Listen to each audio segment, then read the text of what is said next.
So what's up world, Psych Life here, and excuse me for not having my shirt. It doesn't matter what I'm wearing or where I'm at, the material doesn't really change. And so with that being said, today's topic is the positive effects of being kind. And we're gonna split the positive effects of being kind into two parts or two columns. One will be the biological positive effects being kind can have on an individual on a biological level. And the other column will be about the social positive effects being kind can have. And we'll mostly focus on the ripple effect and how that affects an individual as well. So I would like to add one thing. I do not have my mic today. I don't have my shirt, and I'm actually in a different place. So just bear with me as I try to keep my voice loud and clear, all right? So let's start off with the biological effects of being kind. So I think it's important for the audience, you guys, to know that when someone exercises acts of kindness or creates events that leads to kind behaviors, then there is a release of a certain specific neurotransmitter, oxytocin. Oxytocin is directly correlated with love and the feeling of love and companionship. And just for example, there's been studies shown that when you hold the hand of someone you love for a certain period of time, and oxytocin is released in the brain, and this is considered the love neurotransmitter. So why is this important? Well, when oxytocin gets released into the brain and into the biological system, it can reduce aging. I think that would be the first good one to start with, the reducing of aging. When we engage in acts of kindness, it slows our aging process. How is this? Well, I'll give you an explanation. There are two specific variables that influence aging: free radicals within the system and inflammation. Well, these two variables are greatly reduced with the release of oxytocin. Like I just mentioned, it's considered the love neurotransmitter. So with the release of oxytocin, it reduces free radicals in the system, and it also reduces the amount of inflammation. Therefore, it slows down the aging process. All right. So if you guys were able to look at my last video on not only the differences of the parasympathetic nervous system and the sympathetic nervous system and what each one implies when it's activated in our brain, then this part might be a little more clear to you. So there was a study done at the University of North Carolina where the participants were asked to meditate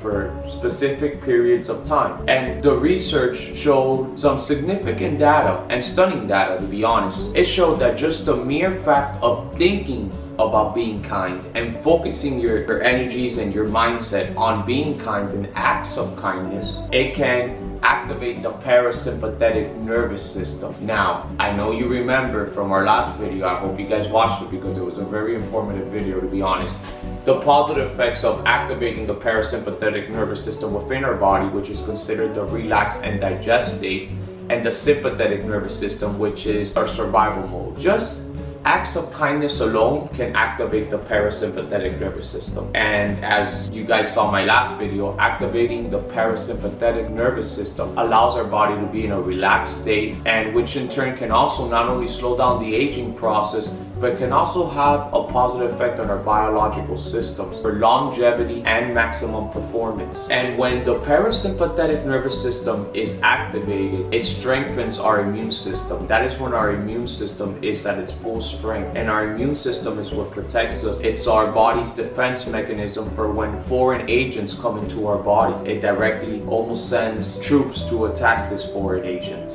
Okay? I do want to add one more thing as well. When we engage in acts of kindness, we already talked about how oxytocin is considered the love neurotransmitter, and all of a sudden that gets released into the brain. We already talked about that. But it's also important to note that with the release of oxytocin within our body and within our brain, the neurotransmitter, all of a sudden activates our blood vessels to become more dilated. So why is this a good thing? Well, when our blood vessels become more dilated, that means blood pressure is reduced. And so with less blood pressure within our bodies, it helps us have a healthier heart. So although sometimes we cannot directly see the benefits of acts of kindness, it definitely helps us with our biological systems in being more healthy and increasing our immune system by activating the parasympathetic nervous system. So those are some of the positive biological effects being kind can have. But now we get to talk about, obviously, the social effects. So I added the biological effects of being kind just so you guys can have some information.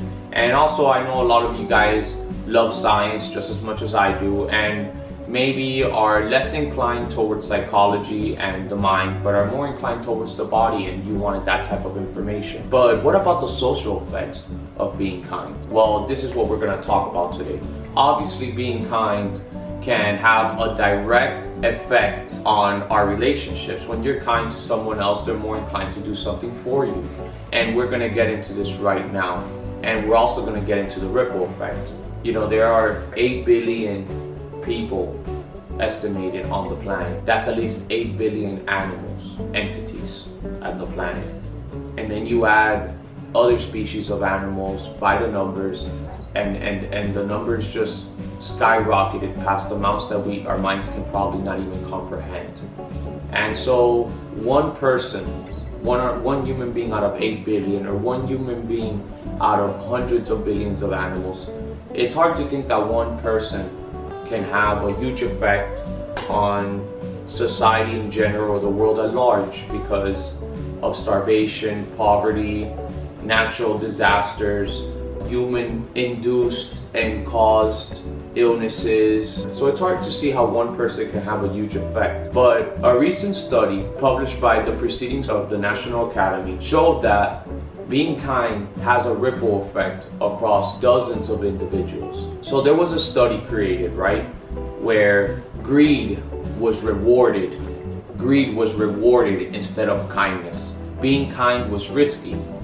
But what the study showed was that when one participant was kind to another, then that participant was more inclined to be kind to the next individual in the study. And all of a sudden, that individual is more likely to be kind to the next one. And all of a sudden, that produced a ripple effect across the study. And this was shown time and time and again. And why is this study important? Well, we already talked about the biological effects of being kind, but an act of kindness to another human being inclines that person now to be more kind towards other individuals. At least that's what the study portrayed, and this study was done several times. We aren't really so powerless when it comes to the ways we can change the world. We just have to start one step at a time, what's right in front of us, and that's being kind to one individual at a time. Not only can being kind be contagious through the ripple effect that the study showed, but it can also lead to a rewiring of our brain to display acts of kindness towards other individuals when we would before not be so inclined to show it. This was a short video, but I hope that this video is a good video just so you guys can see some of the positive effects of being kind can have on an individual and societal level as well. Not only the biological effects and positive effects of being kind, but also the social effects and social influences being kind can have. Even if it's on the smallest individual level, it can have a ripple effect across the world globally. So I hope this video was beneficial to you guys. If you haven't seen some of my other content, just check it out. And once again, I really appreciate all of you. All the videos I do go off some of my Instagram posts and story posts. Excuse me once again for not having the Psych Life t-shirt, but like I told you, it doesn't matter what t-shirt I have or what environment I'm in. As long as I could put out a video where it gives good, valuable information, then I'll be satisfied with that. So with that being said, Psych Life, and take care. Appreciate you guys.